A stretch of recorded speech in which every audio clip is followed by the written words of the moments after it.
দেখুন, রিসেন্টলি কিন্তু pan card নিয়ে একটা দারুণ রকমের স্ক্যাম শুরু হয়ে গেছে। আপনারা অনেকেই জানেন গভর্নমেন্ট কিন্তু রিসেন্টলি 2.0 প্যান কার্ড লঞ্চ করেছে। এতে কি হবে, আমাদের যে পুরনো মানে এক্সিস্টিং যেগুলো প্যান কার্ড আছে, এই প্যান কার্ড কিন্তু নতুন প্যান কার্ড মানে 2.0 প্যান কার্ডে কনভার্ট হয়ে যাবে। এটা কিন্তু অনেক উন্নত মানের প্যান কার্ড হবে, অ্যান্ড ডিজিটাল প্যান কার্ড হবে।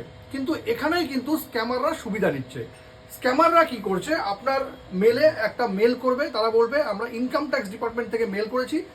এই ইনকাম ট্যাক্স ডিপার্টমেন্টের মেলে কিন্তু একটা আপনার লিঙ্কও দেওয়া থাকবে। সেই লিঙ্কে ক্লিক করলে কিন্তু সেই 2.0 প্যান কার্ডের সমস্ত রকম ডিটেলস তারা চাইবে। আপনার ব্যাঙ্ক অ্যাকাউন্ট নাম্বার চাইতে পারে, আধার কার্ড নাম্বার চাইতে পারে, অনেক কিছু আপনার কিন্তু চাইতে পারে।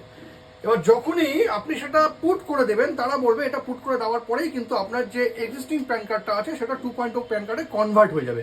কিন্তু আপনি যখনই সেই লিঙ্কে ক্লিক করে সমস্ত রকম ইনফরমেশন দিয়ে দেবেন, আপনার সঙ্গে কিন্তু পুরোটাই স্ক্যাম হয়ে যাবে। আপনার ব্যাঙ্ক অ্যাকাউন্টটা কিন্তু খালি হতে পারে, আপনার সমস্ত রকম পার্সোনাল যে সমস্ত ইনফরমেশন আছে সেটা কিন্তু তারা নিয়ে নেবে। আর এইভাবেই কিন্তু স্ক্যামটা হচ্ছে। সুতরাং এখন থেকে এরকম ইনকাম ট্যাক্স ডিপার্টমেন্ট বলে কোনো মেল যদি আসে, কোনো রকম লিঙ্কে কিন্তু একদম ক্লিক করবেন না। আপনার ফোনেও যদি কোনো মেসেজ আসে যে বলা হচ্ছে যে ইনকাম ট্যাক্স ডিপার্টমেন্ট থেকে আসে, সেখানেও কিন্তু ক্লিক করবেন না। তারা কিন্তু বলবে আপনার প্যান কার্ড যে এক্সিস্টিং প্যান কার্ডটা আছে সেটা নতুন যে প্যান কার্ড 2.0 প্যান কার্ডে কনভার্ট হয়ে যাবে। এরকম কোনো রকম প্রতারণায় কিন্তু পাই দেবেন না। এই সমস্ত প্যান কার্ড বা নতুন যে প্যান কার্ড, তার পুরো ইনফরমেশন কিন্তু অনলি ইনকাম ট্যাক্স ডিপার্টমেন্টের যে ওয়েবসাইট আছে সেখানেই পাওয়া যাচ্ছে, আর কোথাও নেই।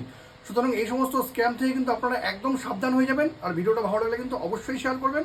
আর এরকম নতুন নতুন ইনফরমেটিভ ভিডিও পেতে প্লিজ সাবস্ক্রাইব আমার চ্যানেল সাবজেক্ট সম্রাটকে। Thank you.